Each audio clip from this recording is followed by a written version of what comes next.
That's a quick snapshot of the markets as they trade. We have Mayuresh Joshi, fund manager at Angel Broking, joining us. Mayuresh, thanks so much for joining us. The conversation around the markets has changed dramatically after the Fed, kind of pull back from their earlier aggressive rate cut trajectory.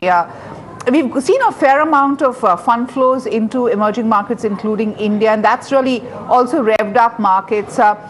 Are you bullish going forward, especially with the rate cut also being spoken about? What is your key, takeaway from all the developments you've seen?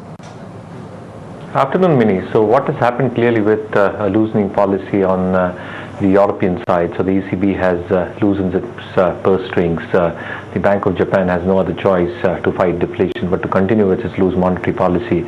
And what the US Fed has done, along with its dovish statements, is create that amount of liquidity input into India. So clearly, I think emerging markets in India should benefit from the liquidity scenario happening on that count. Similarly, what has happened with the fiscal consolidation part that the government has embarked upon, along with whatever is happening along on the CPI inflation as well, I think that augurs well for an RBI rate cut. Now, what quantum, whether it's 25 or 50, I think only the policy statement when RBI issues that will come to know. But I think it's very, very clear that the rate cut is around the corner on the domestic front as well. Again, I think the market's re-rating structurally, and we've discussed this time and again, would depend on how the corporate earnings stack up. Clearly, corporate earnings is expected to improve drastically in FY17, both in terms of how the base pans out for FY16, and clearly with input costs remaining benign. The expectations are, if monsoons are way above normal, you'll probably see some amount of respite happening on the rural side, which will drive through the volume growth specifically for the discretionary companies, and that should have a telling effect in terms of how earnings pan out for FY17. So I think it's all hope at this point of time, but clearly I think earnings and the capex cycle need to improve for a structural re-rating of the markets. Till that point of time, we might just consolidate and mirror the global market movement.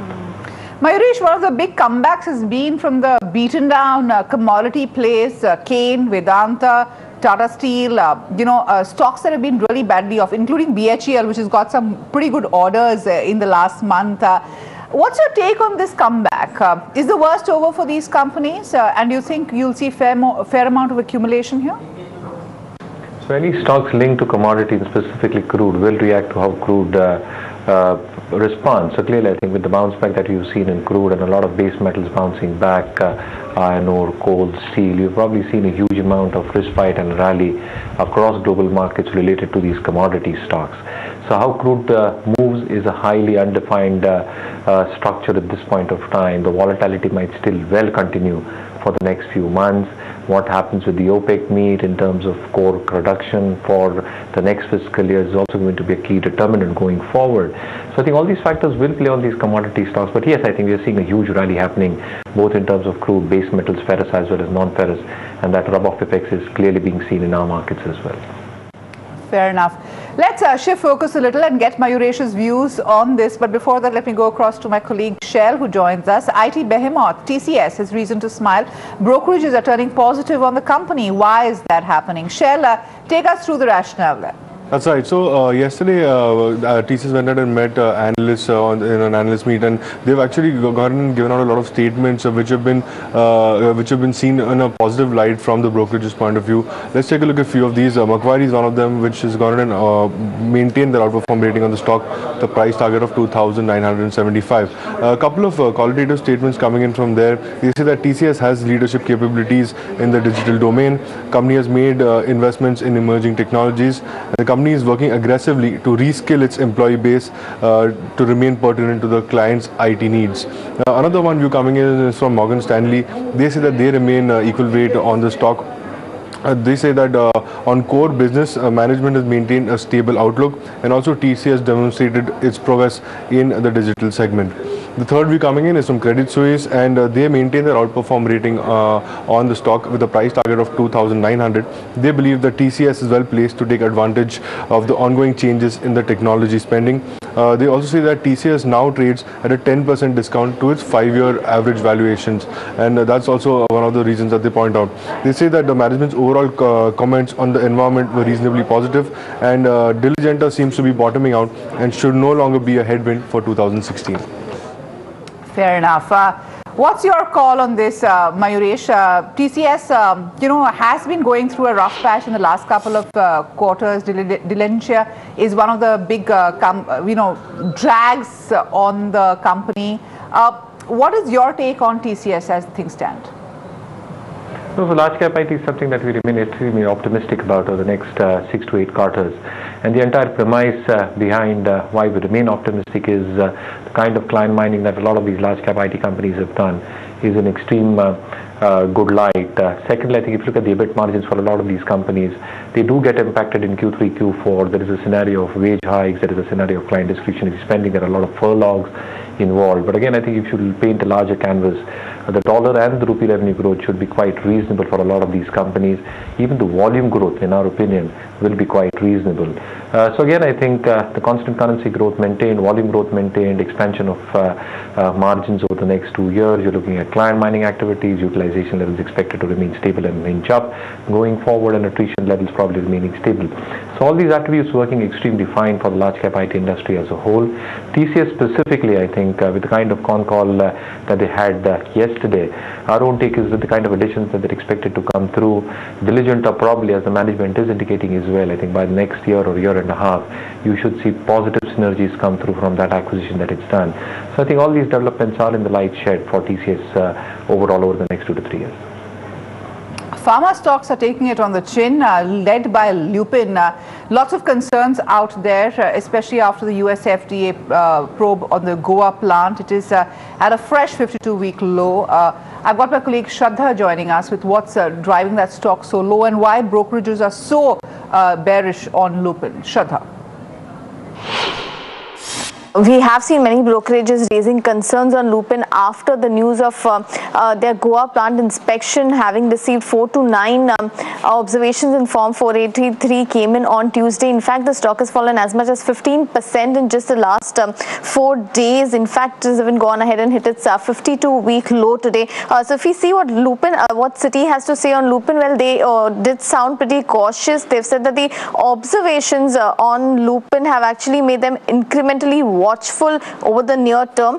They believe that there is an absence of data integrity issues, at least as far as the observations are concerned, so that brings slight relief. But they believe that the cumulative impact of all the deviations that are cited over the 2 inspections, which happened just in between a period of about 8 months, they see that leading to FDA becoming a little more conservative, they're taking a little more conservative stance. In fact, they've said that a temporary slowdown in the approvals is also something that they do not really completely rule out. We also have BofA ML. Although they have maintained their buy on the stock, they have said that the observations at the Goa plant are not as benign as they had thought initially. In fact, what they've said is that while the FDA has not pointed out any data integrity or product related issues, they have highlighted a potential risk of cross contamination. In fact, 2 out of the 9 observations are said to be critical, and they believe that it will need a proper handling through a corrective and preventive action plan.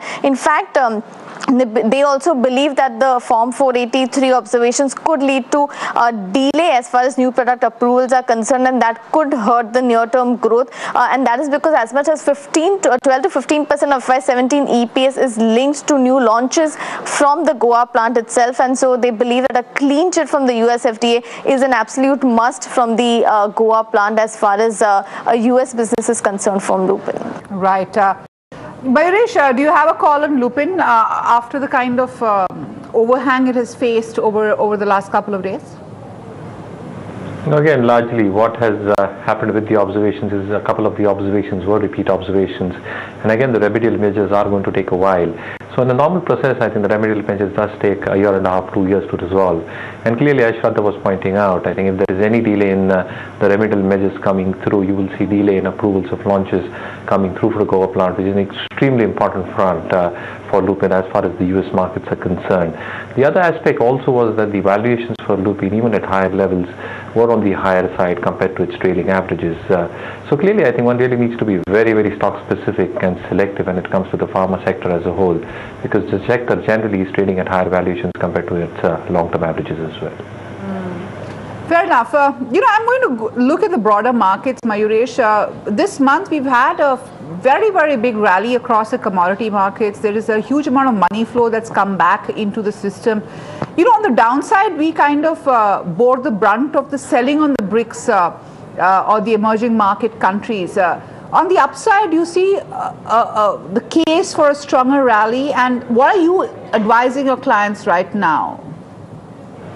No one really has to have a long view from this point of time, and we're living in very uncertain, volatile times. So I think that is the backdrop that a lot of the risk assets, including equity, are working at this point of time. Having said that, as I mentioned earlier, the Indian market's recovery on a structural basis hinges on two factors: on how earnings stack up and the recovery in earnings in a sustained fashion thereof, and secondly, how the corporate cycle or the capex cycle picks up. Now, the government spending is expected to be quite robust with the kind of borrowing program that they've probably embarked upon from the budget discussions that we probably had. And clearly, I think if they stick to their borrowing program and the capex cycle, and if one really assumes that a lot of the stock projects start coming through into the system, monsoons are better as one really expects, the reform processes in terms of key bills do happen to get passed by some miracle, I think all these factors are going to have a huge and positive impact in terms of how FY17 numbers will stack up, not just for corporate India, but generally I think the country's balance sheet as well. So yes, I think we do stand out within the BRIC pack or even within the emerging economy pack, but really one needs to give time. I think the next few months are going to be highly volatile. You're probably going to consolidate in a very, very tight range over the next few months unless something goes wrong. Yeah, and then I think that might lead to some amount of correction. But I think consolidation is going to be the key, and a structural re-rating will only happen over the next 2 quarters once these factors start playing out in a more meaningful fashion. Mayuresh, do you think the markets have already factored in a 25 bips cut from the RBI? And what could the next trigger point be for our own markets, domestically speaking? Again, I think largely the markets are factoring in at least a 25 bips cut. If RBI surprises with anything more than that, I think the markets will be pleasantly surprised. But I think very few triggers to probably play with at this juncture. Q4 numbers will start trickling in over the next few weeks, and again, I think no one's expecting great numbers to come through. Again, I think it's just the start or the beginning of the next calendar for the government. So the government spending will start coming through in a more sustained fashion over the next few months.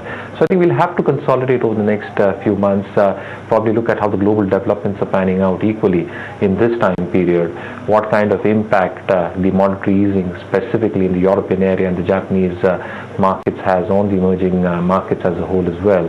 And again, I think what comes out of the Chinese and the US markets in terms of key specific data points, whether that's manufacturing, whether that's trade data, whether that's GDP, whether that's housing stats, whether that's job claims data, non-farm payrolls, I think all these factors need to be monitored. So my own take is that the markets have just stated a 25 bips cut, but I think we'll largely consolidate over the next few weeks and months. Fair enough. Thanks so much for joining us with that. That's a quick snapshot of the markets as they trade and the trigger points ahead. But we slip into a short break. We can connect with the management of Dhanuka Agritech after the short break. The company's got a nod to manufacture pesticides. We'll come back and talk about that.